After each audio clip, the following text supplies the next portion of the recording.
we're going to talk negative keywords now. So I only have 5 slides today. Negative keywords is very simple, but this is very important. If you're getting irrelevant calls, we need to add them to your negative keywords. And that's my number one thing that I wanted to pump out there. Yes, it's in a slide in here, but that is our biggest thing. We don't want you wasting precious Google Ads money. You've been given a stewardship. Let's be wise with it. And so I wanted to talk about negative keywords today. What is a negative keyword? Very simple. A negative keyword is a type of keyword in an online advertising like Google Ads. And so, yes, ChatGPT is asking for credit cards now. You've heard me say when they ask for credit cards, I'm going to give it. There are only Fortune 500 size companies that are able to advertise on ChatGPT right now while they're getting their sea legs, so to speak, and get the bugs ironed out. They're not ready to open it up to all the advertisers, but these negative keywords are going to be important when LLM really starts asking for your credit card. So uh, these are these are for paid advertising, and so it's very important for you to understand that it only applies to your paid advertising. So if you're getting calls for transmission repair, it's your negative keyword. You're not paying, excuse me, you're not paying for that. So I put an oil filter here. Everybody on this call is very familiar with that. It basically keeps all the contaminants out so you have a well-oiled machine. And so jumping down here, irrelevant calls. These are some of the calls that I would say are irrelevant calls. These are automatically added to any of our new clients' Google Ads when we go through the SWOT. If we don't have any clients that do windshield repair, so windshield repair is automatically on there. Mobile mechanic.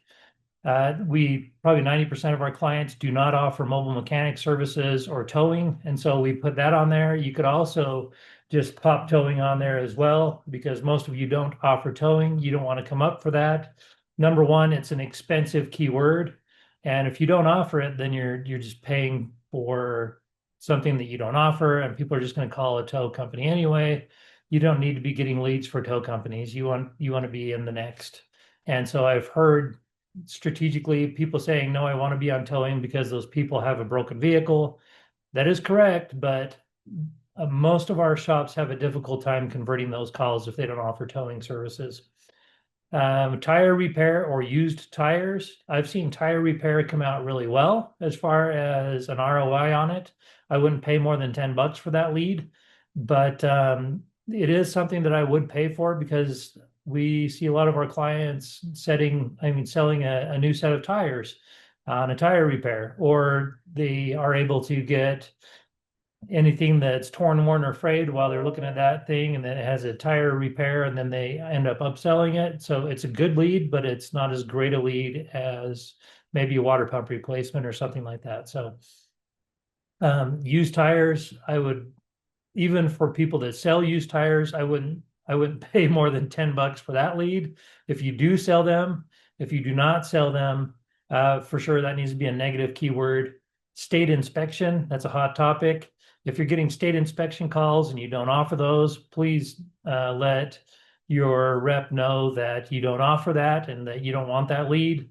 But once again, I would recommend putting this in its own campaign to where you don't pay more than $10 on state inspections. And so just in the bidding process, that is just one of the strategies I would recommend there. Competitor names, it is very difficult to convert off of a competitor name. Just in general, most of our shops are unable to do that at ShopFix, for instance, we talked about. You should be selling 30% of the calls that come in. And if they're Googling a competitor name, and like, for instance, we got Pierce on here, if somebody calls in expecting to get the shop across the street from them, it's very difficult to convert that. And so some of you are wizards and can do that, but you're probably not going to hit your 30% selling over the curb goal if you have people that are mistakenly calling you expecting expecting a competitor.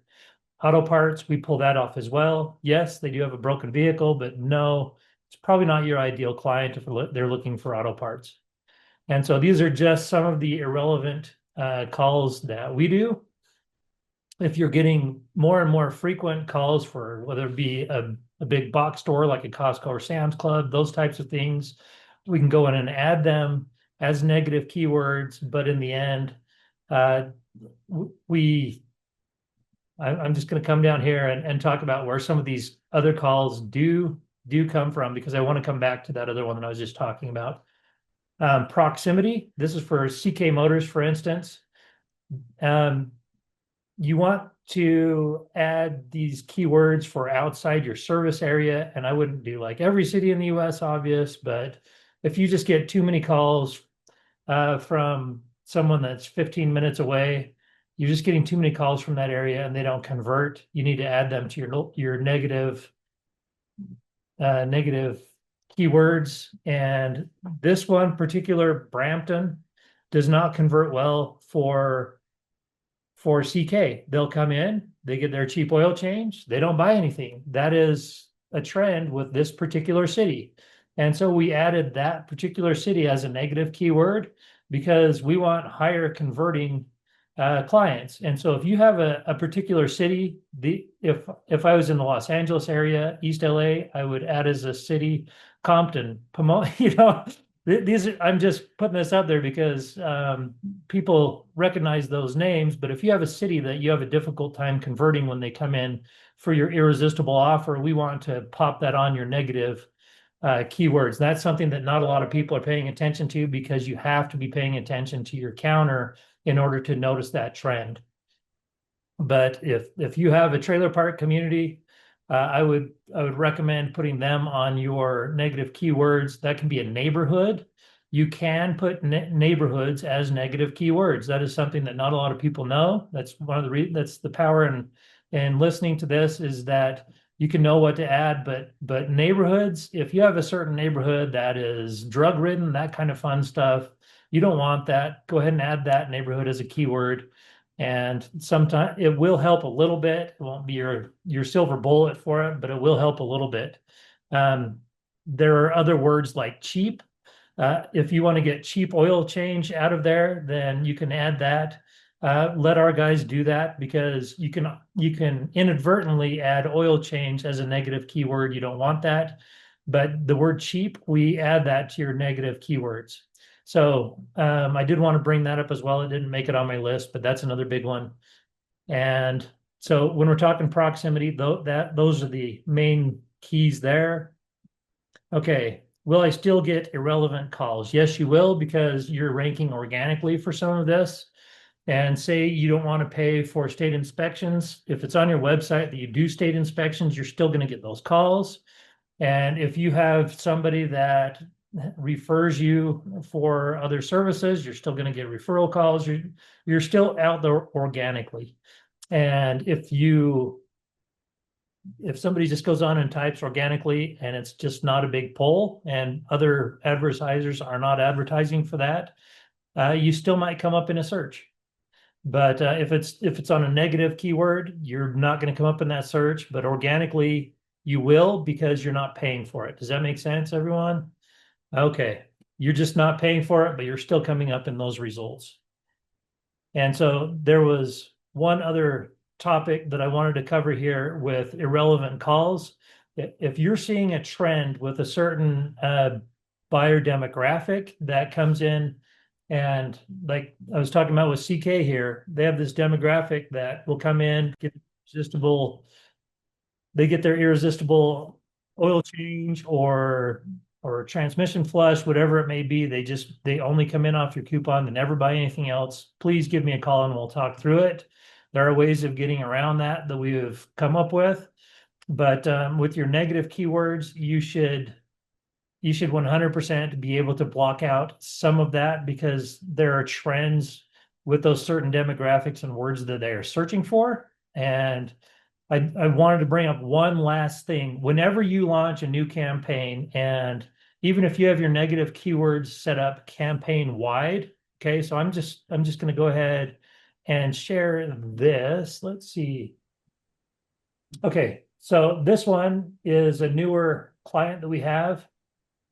And whenever you set up a new campaign, and this one has a lot of other keywords in here, but I'm going to show you how to do this. Say, for instance, Amco Denton. This particular client does not do transmission work. They would want to add this as a negative keyword. And this is just showing your top searches that this shop is coming up in. So we don't want Amco Denton. So you just come in here and you click add as keyword, add as negative keyword, excuse me.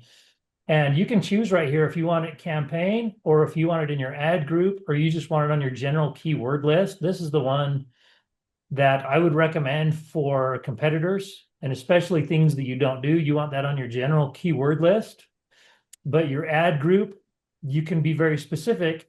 This is something that if, like, for instance, we talked about state inspections, you don't want to add state inspections to your general keyword list if you do them, but if you sell them and you only want to pay $10 a lead or less for them, which is what I would recommend, then you just add that to the ad group and we'll make a specific ad group for state inspections. But this is global for all of your keywords. This is just for those particular ads, and this is just for that campaign. This is just more specific. And so we're going to say her entire keyword list, and you can see it grays out here because we've already added in others. So we're going to add that as an ad group one. And I want everyone to understand when we build local service ads for you, Google looks at that as a brand new ad group. And so you have to start over with your negative keywords when you do your local service ads. Please don't tell all your friends. This is one of our secret sauces that we understand that some of our biggest competitors do not. And that's just the fact that every time you start a new local service ads campaign, then you have to redo your keywords. And if you're getting, we've heard them called crap leads, bottom feeders, those types of things off of your local service ads, you don't typically fix a lot of that in your local service ads. You fix it here in keywords. And so we would add cheap into it. So you can see your keywords right here. So here's their campaign for general search. And then if you want to look at your keywords that are generating most of your bang for your buck, you can look right here and see what's going on here. So auto service, auto repair shop are getting conversions for these folks. And so if you see something in here that you're getting leads off of that you don't want, this is where one of the places you can find it. And like I say, the last spot that we were at, that will be another spot. Here's where you can get rid of your locations and add your negative locations as well. I'm just showing this to you because some of you like to come in here and poke around. The easiest thing to understand about all of this is you can just say you get Walmart Supercenter leads, please just send that message to your client rep and they will get it off for you. And they will also take other ones that are associated. Like if you call in and say, hey, we need the Walmart Supercenter off, they're also going to take off Sam's Club, Costco, and those other similar keywords at the same time. So there is power in that. So I see that Amber jumped on. She has a transmission shop. So with negative keywords for the transmission shops, and especially if you're a Euro shop, if you're specialty at all, add negative keywords for the leads that you don't want. So Amber has been a client for 8 or 9 years. And it was just probably 2 months ago that we had a conversation about negative keywords. We don't want Volkswagens.